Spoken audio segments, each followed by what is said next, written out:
Russia is growing more rigid and intolerant by the day under President Vladimir Putin. Last month, his parliament moved to tighten control over internet sites, protesters, and nonprofit organizations.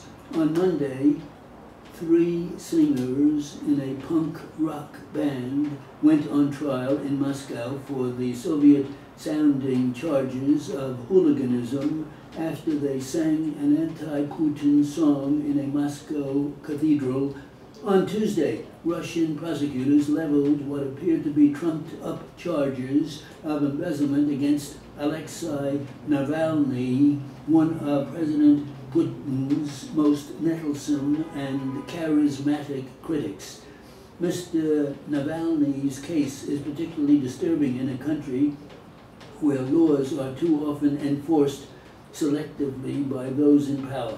A leader in the widespread anti-Putin protests that erupted in December, Mr. Navalny is well known as an anti-corruption activist whose biog routinely uncovers potential wrongdoing at the highest levels.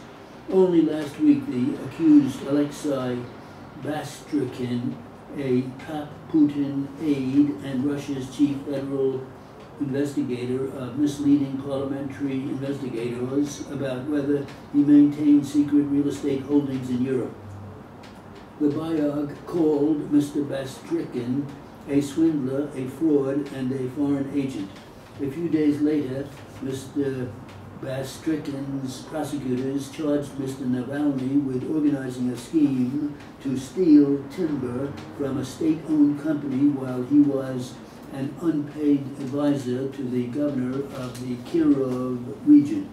It was an old charge investigated and dismissed earlier this year. Regional investigators even told Mr. Navalny that he would be reimbursed for his legal expenses, but the Putin forces retooled the case to make the charges more serious. If convicted, Mr. Navalny could serve up to 10 years in prison. Mr. Putin's government has demonstrated once again in creativity in finding ways to silence opposition. The surprisingly large anti-Putin protests in Moscow on May 10th have led to formal charges against 16 people, 13 of whom are now in custody on various charges. Mr. Navalny has said that he believes the protests were another reason Mr. Bastrykhin crafted these new charges. Mr. Putin has never hesitated to marginalize his opponents, sometimes ruthlessly. The jailing of Mikhail Khodorkovsky, a once powerful businessman who opposed Mr. Putin's first election, earned the Russian government's widespread international condemnation in his first term. This latest crackdown on singers, protesters, internet users, nonprofit organizations, and others may mean that more criminal cases are on the way and do not bode well for an open democratic Russia during the remaining Putin years. The ploy of misguided, secretly financed political machines as tax-exempt social welfare organizations has become one of the alarming trademarks of modern big money politics. Under cover of the tax code, the identities of donors are kept secret while they pay for attack ads against candidates, all the while claiming their main purpose is civic and nonpartisan. Operatives from both parties have gotten deeper into this shell game.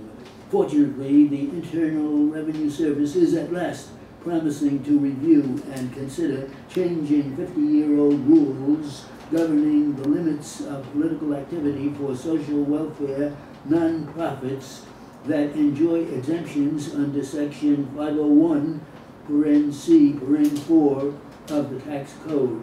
This is encouraging news for voters in the dark as ads thunder away and for taxpayers who underwrite the abuse. It follows a court finding that the Federal Election Commission had arbitrarily weakened disclosure requirements. The IRS citing current public interest in this